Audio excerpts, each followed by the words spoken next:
Jenny, welcome to Architect Tomorrow. Thank you for having me. Thank you very much for agreeing to come on.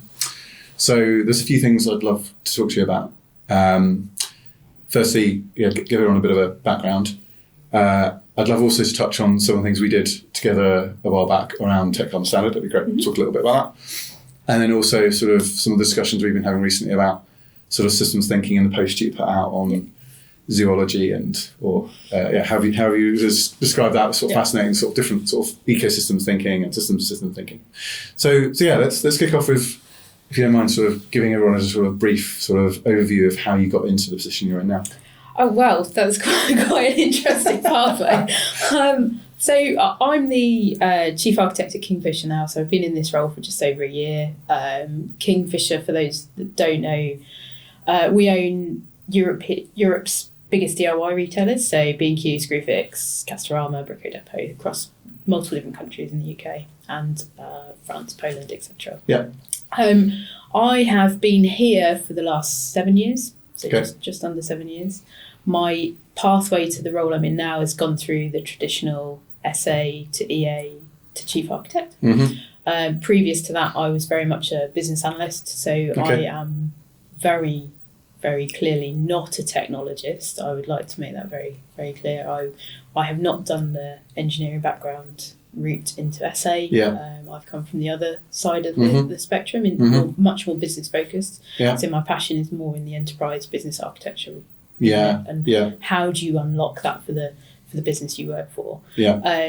Prior to that, I spent a lot of time in academia. So got a number of degrees, all in different subjects that aren't related to technology.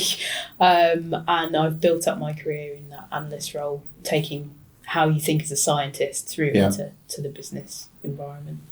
That's really interesting. And I think that comes across with when we've worked together, like one of the beautiful things I think about the architect role is how you can come from different. I think perhaps a lot of people think you have to come. I mean, I appreciate I've come from I'm very white, male and middle-aged, but I've come from the very traditional route of computer science. But that doesn't mean you have to. And actually, what I really love is interacting with people that haven't come down that same pathway, because you think about things differently, you've had different experiences, and it means you sort of challenge.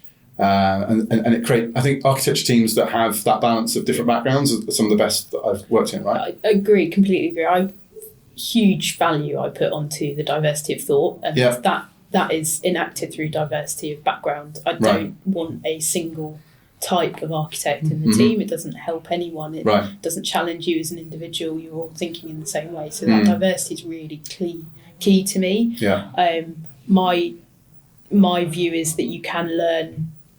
The pace of change with technology is so fast, you have to keep up to date with it, and you have to understand the implications of the things you're working with. But the depth of knowledge sits with other people outside of the architecture team. So it's about how do you operate within that context, rather than I must know everything I need to know about the GCP version of the agentic AI, etc. It's those kinds of things that are useful to know about, but how do you put them into the wider context is where I sit. Yeah, I guess I get a bit frustrated when people are quite strict about, well, you must know this as an architect. It's like, well, no, it's more of a way of thinking, right? Yeah.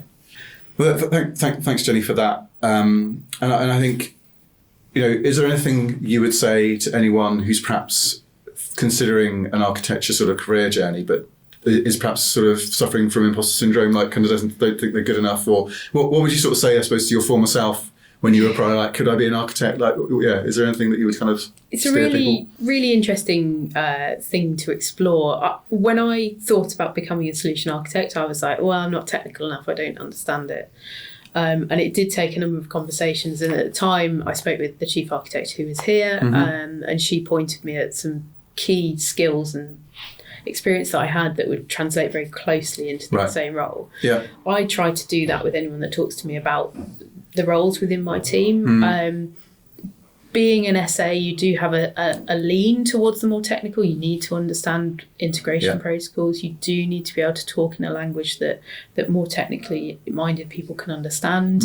It's still a coordination, collaboration role. You're still trying to get that things from people so that you can make good informed decisions. The technical knowledge is an absolute bonus, and it helps you do that more quickly. It's things you can learn. when you look at wider roles, so EA, data architecture, there are specialisms within that, cloud architecture as well. There are some distinct specialisms, but I like to look at the person and go, what could you bring to the team? Where do you add to the portfolio of skills I've got across that team? And how do you as an individual come across? How can you make this role successful? Rather than I must have someone that's got 5 years engineering experience or who displayed this. So it's the barrier to entry in the imposter syndrome is, I can do this, I can learn the stuff you need me to learn, here's the bucket of things I've got already that will magnify me in this role and will add value straight away. It's interesting, is it? Because I do fear that there's too much box ticking going on with. And I think, yes, there's a bit of risk taking when you sort of take a punt on someone, but actually people are far more adaptable than perhaps people could give people credit for. And on the flip side, I think sometimes having too much technical knowledge can actually almost hold you back. Particularly, I would say the hardest jump that I made was probably from solution architect to enterprise architect. Because I think the kind of technical architecture was okay for solution architect. So that was just my sort of safe space, and then I sort of developed other skills of facilitation and all that sort of stuff. But it was the jump to EA where I needed to get out of my own way in a way that I was probably still too programmer, engineer focused. And sometimes that can be helpful, but I think there are times when actually that's not what the job is. The job is actually about convincing a stakeholder that there's a different pathway or selling something internally. It's far more of a communication thing than a technical thing. Oh, 100%. I think Gregor Hope sums it up really clearly in the software architect elevator. It's a facilitator enabler role, that EA role, and it's saying, I can really help you make a good decision, and here's how we're going to do that together. And those are much softer skills. So I would say that you probably can't jump into an EA role as your first job. I think that would be too much. You need to have the contextual awareness of how businesses operate, how finance operates. But you can jump into it if you are the type of person that can coordinate people, can collaborate with people, can take information and synthesize it, can come up with options and recommendations in a clearly articulated way. That doesn't mean that you must have a technical background. That's a load of soft skills that work together. And I think my own background from a business analyst point of view, there are skills that are immediately transferable into EA roles. And I would never sort of exclude people because they don't have a particular background. I think it's about, how do you come across? How can you demonstrate the skills that are really useful and really important to that role as EA? And I think I was very lucky that the person I spoke to here saw that in me and took me forwards. And I want to pay that back and look for those skills in other people as well. Yeah, no, I'm similar. And I guess an interesting thing going forwards is, and we had an interesting chat pre this recording about the topic on everyone's lips at the moment, AI, is that actually some of that technical knowledge not being understood isn't perhaps going to be so much of a problem, because you can turn to AI and go, help me understand this integration platform, or give me a bit of an example code or data scheme or whatever. That sort of technical knowledge gap, which I think is often one of the things that makes me quite scared as a sort of relatively senior architect now, is I'm worried I'm going to be challenged in the room and I'm not going to know my... So actually having a tool that helps me sort of go, quickly help me get back up to speed with what the deal is with this technology. Because it's just in time learning in a lot of cases, isn't it? Because you need to know enough. And then sometimes you obviously need to go a little bit deeper in a topic. But that sometimes I feel like having almost having that sort of just in time learning partner is a useful use of AI. Of course, we'll get into some ones perhaps that aren't so. But I mean, where is your head with perhaps people were leaning on AI a bit too much in some of these roles, where actually it's more about humans making decisions, right? Yeah, and I think it's a great tool. I think it levels people up to a point where they may not have been able to get to themselves. And I think it gives you, and we spoke about it previously, it's about a sparring partner to say, I just want to run something past someone else. Right. I may have a bit of, I don't want to do this in a public forum, so I'm going to use that AI tool as something I can talk to, in inverted commas, to run an idea through. I think that's a really useful use of it. I think the problems come, and where I'm starting to see this, is the over-reliance on AI generated output. So you can tell when someone's provided an answer that's AI generated. You can see it's not their normal tone. Yeah. And I get that, and I totally agree that people should be continually developing their tone, and they may want to come across in a different way, and that's absolutely fine. And AI can help with that, so it can make suggestions. Copilot does it within your email typing, etc. I think over-reliance on output without validating sources and synthesizing what you've seen is a really risky path to head down. Yeah. Don't just take the output as this is right, this answers the question, and this is what we should do. I think you have to, as an individual, take the time to read through what's in front of you, make sure it does match your values, what you're trying to say. If it doesn't, is it because your thoughts aren't going down the right path, or it's hallucinated, or it's brought something back that's factually incorrect? I think there's a rigour that we all have to put in place around the outputs and say, am I confident to put this in front of someone as my voice, not an AI-generated voice? It's a bit like, I suppose, some of the warnings people were given around using Wikipedia in the early days, right? And in a sense, what we have is an automated version of Wikipedia, plus lots of other data sources, right? Common Crawl includes a whole bunch of different sets, which is often the training data set for these systems. So it's kind of, that critical thinking skill shouldn't... When I was mentioning to you before, like, there's a danger that this thing is, like, I think you said, sort of snake oil salesman, right? It comes across incredibly slickly. It uses our language. It's kind of... I mean, I'm sort of penning something at the moment along the lines of this is the first technology that sold itself. Yeah. Because when you talk, particularly, perhaps someone senior in the business, you talk to this thing, you think, wow, this is the best thing since sliced bread. Not realizing actually that one-off interaction you've had may not be repeatable, right? Yes. And actually, if you had that conversation again, you may get a completely different response that's not appropriate. So unfortunately, we've kind of got this situation going on right now where people are almost being hoodwinked into believing that some of this technology is more capable than it really is. Yeah. I mean, are you sort of, I guess, how are you sort of navigating some of that? I think some of this is about a self-confidence thing. You absolutely should be focusing on how do I professionally develop myself to be the best version of what I can be. Yeah. AI kind of shortcuts some of that to say, you've asked me to write this in a professional voice that I could put in front of a CEO, for example. That's its interpreted way of a generic CEO and what professional means. Yeah. So you have to take that with that critical thinking lens over the top to say, does this match me? Yes, that's a good point.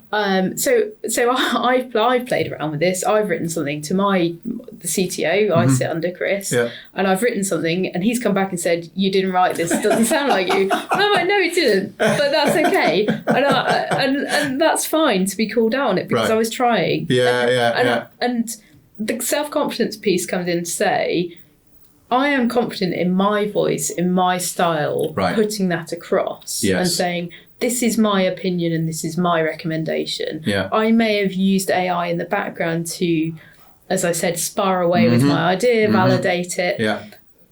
But I know I can stand behind what I'm saying. Yes. I think the risk comes when you don't have that confidence, and it goes into the imposter syndrome saying, I have to act in a particular way. I have to sound like this kind of person. It's almost like creating group, not necessarily group think, well, but partly group think, but more everyone almost becomes the same cookie cutter sort of mold, right? And so I suppose where I get excited with this stuff is if you get it right, and I think if you give it enough of your sort of insight and previous work, I've actually got stuff that comes out and I'm like, I felt like I wrote this. And that's the benchmark for me. Yeah. If it comes out and it's like, I'm reading it and going, stylistically and like conceptually, this is like what I would say, it's helped me. Yes. Where it starts going off around, I'm like, no, I'm not using that. That's getting completely rewritten, whatever. But it is going to be harder going forward, isn't it? To kind of determine, this is one of the challenges I called out recently in my sort of sleepwalking risks piece, was like determining what is human and what isn't. And not just that, but like what is appropriate. What is appropriate to be human? What do you expect the colleague to have written themselves? Yep.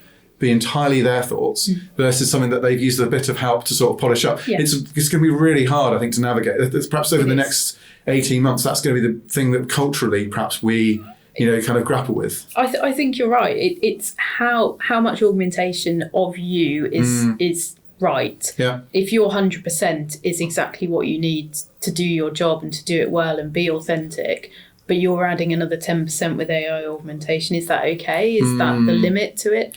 But if you're getting yourself a more junior position from a 70% to a 90% level of what you could achieve, we shouldn't be saying no to that. We should be providing literacy guidance as senior people within this organisation, saying, I can see you may have used some AI in this. Have you considered what this means? Have you looked at this? Yeah. I think as leaders, we need to be really careful about how our teams do use AI. Yeah. And we need to make sure they're aware of the risks, the ethics, the bias, all of those underpinning issues that AI can bring. But also, I want to hear their authentic voice. Yeah. I don't want to hear the generic same sausage thing. Machine. Exactly. Yeah. It won't stimulate my interest in what they're saying if it's not their voice. Yeah. Yeah. So I think this is where there's another digital divide coming, right? There's like people that have just sort of tapped away at this technology, perhaps don't really know how to do prompt engineering, and so they're getting mediocre results. And then there's people that perhaps understand things like, RAG and uploading a whole bunch of different documents to ground the thing. They understand prompting. So, for example, one of the things I always do is say use British English. Yeah. And that's a fairly standard one, I know. But then also perhaps give a flavour of, and I think this is where people have started to kind of almost create a prompt library of, right, here are things that I always include. So if I'm writing a blog post, here's the sort of paragraph I give to prime the pump. I think it's all about, so I think if you're lazy with it, it starts to go off the rails. I think if you invest in it and you work out what doesn't work, then you get much better results. Yep. And to your point, you absolutely, and I was a little bit guilty of this a few months ago, you absolutely need to sort of read what it's coming out with and go, am I happy with that? Because ultimately, this can get you in real hot water, right? If you have written a report or something, and then someone brings you up about it and goes, right, so Jenny, that bit on page 6, I really love that idea. Tell me more. You're like, well, I didn't actually write that. Wasn't my idea. I don't even know what you're talking about, let alone have an opinion on it. So you have to be really, really careful. And it's like, I think, to my point about sleepwalking, you can kind of just drift into these situations where it's perhaps wowed someone, but then you can't follow up. The other thing I wanted to shift us onto is, of course, there isn't just the sort of social implication here of how we kind of work and the cultural differences. There's also the kind of environmental impact of AI, right? Yes. And I know there's lots of sort of debates about this because ultimately we don't have real data in a lot of cases. We're sort of guessing or guesstimating, but it's fair. It's fair. We can kind of see, fairly clear bits of evidence about power plants that being sort of stuck next to data centers and so on. It's fairly obvious that power plant is powering that data center that's running AI workloads. So there's a degree of sort of that we understand. But I guess where is your head in on sort of justifying when you might use some of these tech? Because I know you're already passionate about the sustainability piece as I am. How do you sort of justify the use of this on an environmental sort of grounds? I really struggle, and I've openly said this. Okay. I think AI is double-edged. I think it's absolutely destroying ecosystems, land usage, water usage, power usage. I don't think you can argue against that, as you said. I think the hidden figures that we are not seeing just show how big it is. Right. The fact that none of the cloud providers will tell us exactly what that means for them and what that means for their net zero targets, etc. I think that's a scary indicator. Yeah. If I park that and I go, right, what could AI do for us? What could really deep ML do for sustainability? I think it's exciting. I think there's an and that's of course different. Sorry to jump in, but that's different from Gen AI, right? Like, there's a lot of obsession about Gen AI because it's caught the headlines and caught people's imagination because it's really accessible. Yeah. But actually, there's a whole bunch of other AI technologies in the wider family of AI, like to your point, sort of deep learning and so on, that actually are far more efficient and far more targeted at some problems that we need to solve. Exactly that. I think if you take the whole scope of from Gen AI tools like Copilot, Gemini, your phone, etc., I worry that stuff it's easily accessible. Yeah.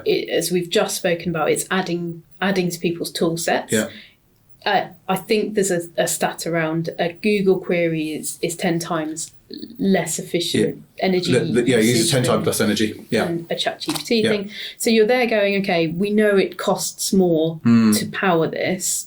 Is it the best use of it? No, people are using ChatGPT as a search engine. So you're there going, okay. Yeah. Unfortunately, people like Google are going to be putting this, they're adding it to your search results. So you don't have a say of whether it's used or not. Yeah. Gen AI is there, it's part of our world. We kind of have to go, right, we need to put pressure on the cloud providers to make sure it's being hosted, used in the right way, and they're doing everything they can to mitigate the environmental impacts. Yeah. As you shift on and through the spectrum of complexity of AI, and you start to talk about neural networks, machine learning, then you start to go, okay, this is the good stuff. This is the stuff that could solve some of the problems we're seeing with the climate. Yeah. So you're starting to look at, okay, as a retailer that's sourced from the Far East, how do we make the best choices in our supply chain? How do we make sure we're using the most energy efficient ways of getting our goods to our customers? It's those kinds of things we can start to see an impact with. And there's some amazing things, isn't there, with Earth observation technology, where you're looking at deforestation, or you're looking at land use, and some amazing sort of things you can do with that, which you can only really do with AI, because you can't sit there manually and look at like aerial photos of... Precisely. You have to use AI to do Precisely. And you look at the biodiversity standards that are coming in, and you say, well, okay, the number of biodiversity indicators is way too many for any team to look at without the use of AI. ESG tools will have to rely on AI. Yeah. So we have to find a way of balancing that and the impact of the energy usage, water usage in those tools with the benefits that come out. I would assume, and this is just Jenny logic, which is somewhat debatable, validate it as you validate your AI. We're probably at the peak of energy usage before we get to the, okay, actually we're seeing a benefit from the AI. And also probably the models are quite inefficient. They're probably the most inefficient they're going to be, right? They'll be more efficient moving forward. Yeah, exactly. And you're using the AI output to make them more efficient, to make the fact that our cloud providers are having to power giant data centres means there is a greater investment in renewable energy grids. That's a plus. Yeah. It's not a great plus because they're using all the energy they're generating, but the learning we're getting from how they're using those renewables, that is a plus. Yeah. So you have to look for those tiny things.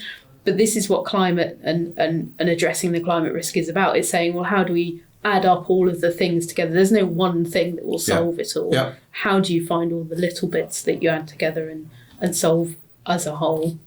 Because there is this sort of fascinating sort of two-way relationship between AI and sustainability. And unfortunately, a lot of the cloud providers, I think, are just sort of trying to say, AI versus sustainability is going to fix the world. And it's like, okay, there's an element of truth there, but unfortunately right now, the consequences are sort of outweighing that. But equally, I think you're bang on, and our researchers can confirm this, that sustainability is a fantastic field for generative AI, because there is so much content out there. There is so many different sort of reports, and it's very industry specific. And, how do you even synthesize all the UN Sustainable Development Goals, for example, let alone, all the different reports. So, for our work that I'll stick some links in the show notes for, we've certainly seen the power of it. But unfortunately, it is this sort of complex, nuanced relationship that on the one hand, it's not going to fix everything. On the other hand, it's not terrible in all cases. It's a tricky one. Yeah.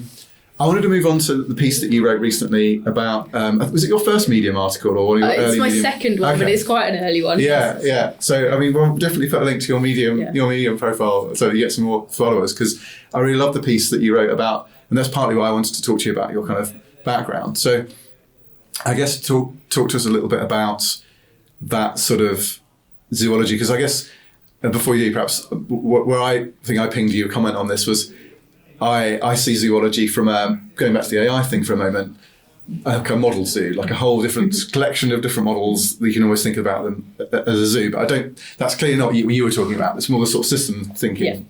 Yeah, absolutely. So the article's titled, "What does a zoologist know about technology?" Okay. So I, during my career, and I imagine a number of people have had this, I've been told at times, you're not technical enough to do this job. And I'm like, okay, that's fine. I get that. I'll go away and I'll learn the stuff about the technology you want me to learn, and that's fine.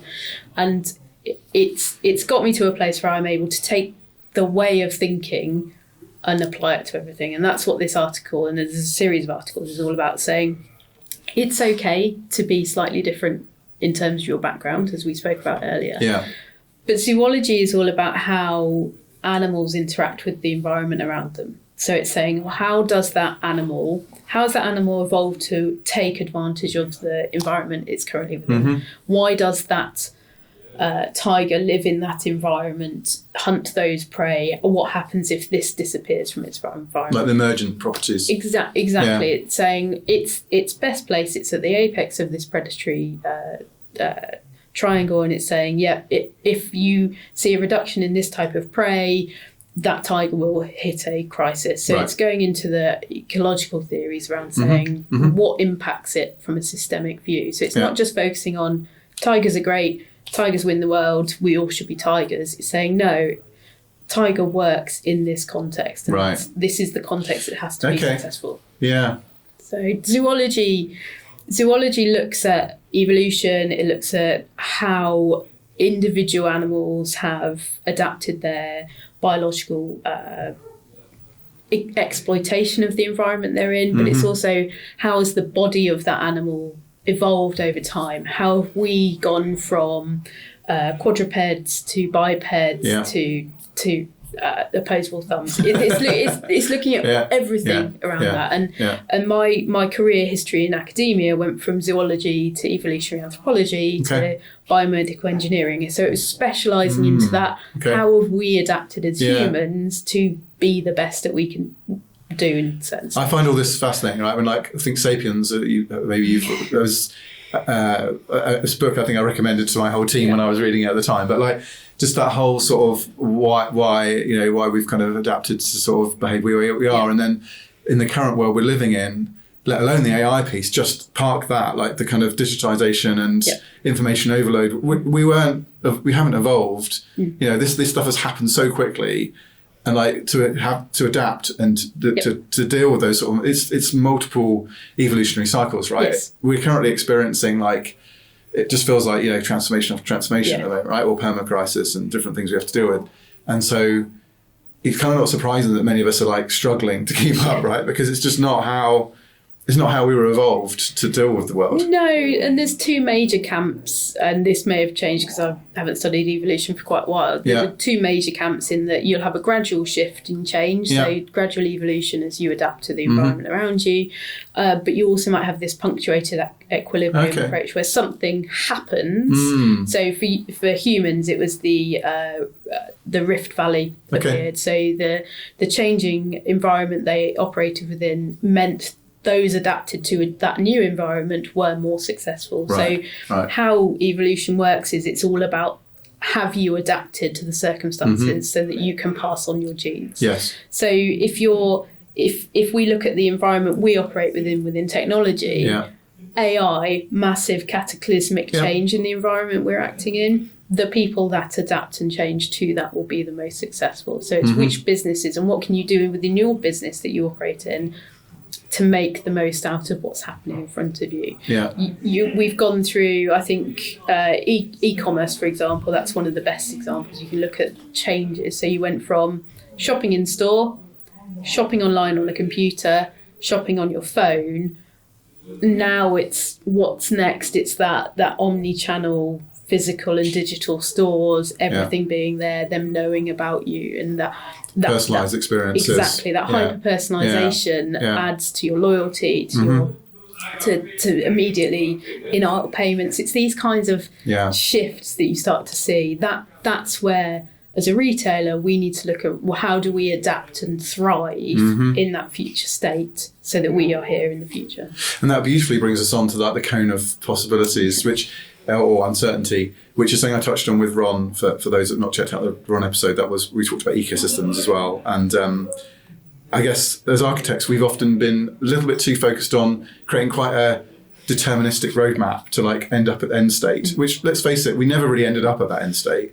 And I do wonder whether we need to sort of have a bit of a rethink of how do we help our organisations navigate this uncertainty, particularly at the moment where we have such a range of different options. And you and I were talking a bit about this again around everything from sort of AGI becomes true, which there's a bold claim on one end of the extreme, towards the other end of the extreme, which is why we have an AI winter. There's clearly different things going through the middle there that we need to help our organisations navigate, because it gives that the choices. We talk about agile in terms of agile project delivery, but actually I think what the architecture function can really bring is that agility to adapt and respond to your point about being responding to the environment. So kind of I guess, what's your take on sort of moving the architecture function from almost like the portfolio management and program management sort of capability to like actually unlocking the art of the possible? Because it's tricky, isn't it? Because there's almost an element of us that wants to be the governance function. Yeah, I think traditional architecture and traditional enterprise architecture is very much the thou shalt not pass through this gateway unless I tell you it's the right way to go. Yeah. And I don't think that's ever been the right way to go. Architecture review boards. Yeah. Exactly. Not my favourite thing. Right. We don't have them here. Oh, okay. So my enterprise architects are owners of a strategic intent for the domain they operate within. So, for example, we would have an order management, so how the order goes from purchase to delivery. Yeah. How that enterprise architect owns that, saying, okay, I've got a sort of very short-term view of saying we've got some stuff that we've already funded. This is what's happening within the next 6 months. Yeah. Maybe up to 12 months. Then the next stage is saying, okay, well, where's the market going in this area? What's the tech looking like? Where are the trends we're seeing with other retailers, with those outside of retail? And what emergent threats are we seeing in that space? So that kind of situational awareness of the area. Okay. And then longer term, it's kind of, this isn't a target state. This isn't where the boxes must be in the future. This is the indicator of the direction of travel. So it's saying we should probably head north because that's our best opportunity to meet the strategic goals of Kingfisher. However, because we've got this foresight of view, we can make adaptations in that journey. So it could be that we want to shift to a northwest direction over time. And that north direction is determined by the business strategy. So where are we going as an organisation at Kingfisher, and what means the most to us this year and up to 2030, say? What does that look like? Yeah. How do we achieve that? What's the best way to achieve that? And you pull back from there and you go, well, where are the points at which I need to make decisions? And how can I, as an architect, help people make the best decisions, the most informed decisions at the time? It's that maturity of, I think, recognising, and I spoke to Nathan Olchain about this on the podcast many episodes ago, I'll perhaps put it in the show notes, this maturity of thinking as an architect that you're not there to make all the decisions. You're there to sort of surface the challenges, the risks and the options and help stakeholders make choices. Yeah. Now, yes, there are certain decisions that perhaps are delegated to the architect, but the accountability often sits elsewhere. Like, if you're choosing to push us down this pathway, someone in the business really needs to own that choice and understand the implications of that choice. Yeah, my team aren't there to make the decisions. They are there to help people make decisions. Because the ultimate accountability doesn't sit with them. They don't own the product or the platform, but they are there to help them make the best decisions. And to do that, it's about understanding not the point in time you're making a decision and not just the narrow box you might have around that piece of software or the integration choice or whatever it is. It's what's the wider context of this decision and what are the impacts or ripples that would be seen outside of this. So at a macro level, the EAs look across everything and they go, well, if you make this decision, it will cause this to happen over there. And that's where your system thinking comes in to say, I'll kill off all the wood mice in this area, which means the barn owls will disappear. Right. So it's having that view across everything as an ecosystem that the EAs must have to say, I can understand. I'm here to help you understand that because you might not have been able to, or you might not know the wider view. And therefore, let's make a better decision because we know all about that.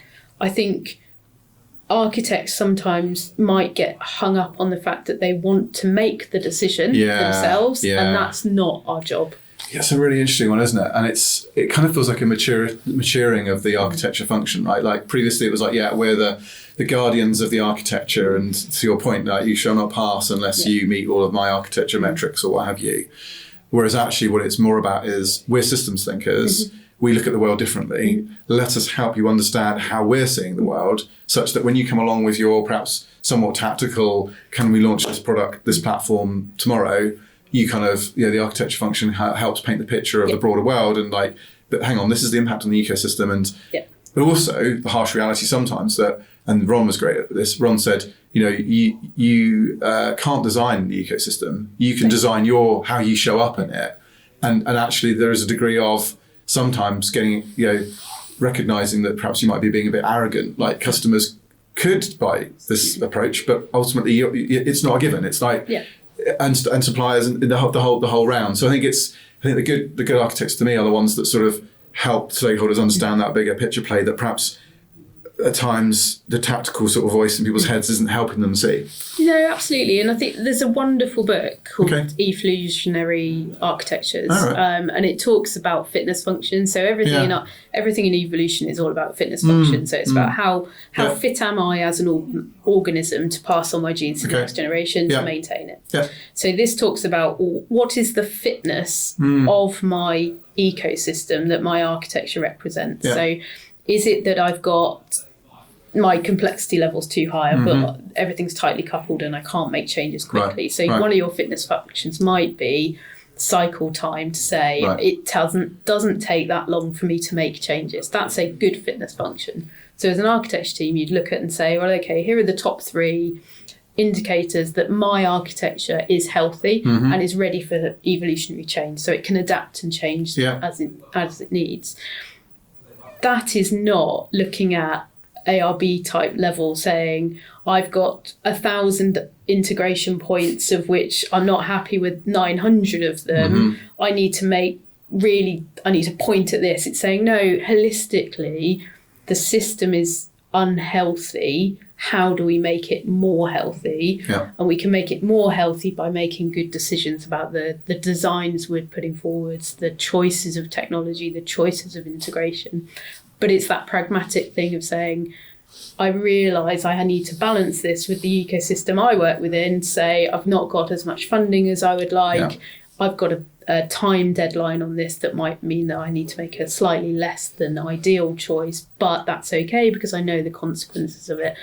That's where the architect in any guise, EA, SA, cloud, data, it doesn't matter what type of architect, everyone should be thinking in the same way to say, what are the consequences of the choice I'm going to recommend for the team? That's where the value of architecture comes in. Before we finish, I wanted to talk to you about Tech Carbon Standard, if you don't mind. Of course. So firstly, thank you for being one of the early partners on the journey. It's been quite the journey. Can you perhaps give people a feel for why Tech Carbon Standard sort of work for you? And is it how is it sort of helping Kingfisher? I'm massively passionate about understanding our carbon footprint. As a large retailer, we have quite a large footprint. So it's how can we optimize that? Right. And as we shift more stuff to the cloud, for example, it's how do we make sure we're making good decisions again on where we put stuff, what we run, and how we run it. So for me, the Tech Carbon Standard gave me that really clear upstream, operational, downstream view, and all of the reporting requirements across that say, brilliant, I can see where there are things that I can make changes. So what it did for me is immediately give me a framework to work within, say, I can clearly articulate this to people. I could say to someone, our carbon footprint's 24,000 metric tons per year. So what? Yeah. What value, what bit of that 24,000 tons can I actively what can you actually influence and change? Exactly. Operationally, it may be nothing, but downstream it might be massive and I could make a change in there. And that's what it gave me, is that view on a page of saying, here's my footprint across this piece, and here's the levers I can pull on in each area to make a meaningful change and to make sure we are responsibly using our tech to reduce our carbon footprint or maintain our carbon footprint or not make it exceptionally larger. Yeah. That's the value it gave me, and it was a no-brainer to work with you on that, to say, let's adopt this, let's be one of those first people to show the value of it. So. Well, thank you, Jenny, and thanks for sharing your thoughts and your journey. I'm sure many people will find this really helpful, so thanks very much for your time. Thanks very much. Thanks.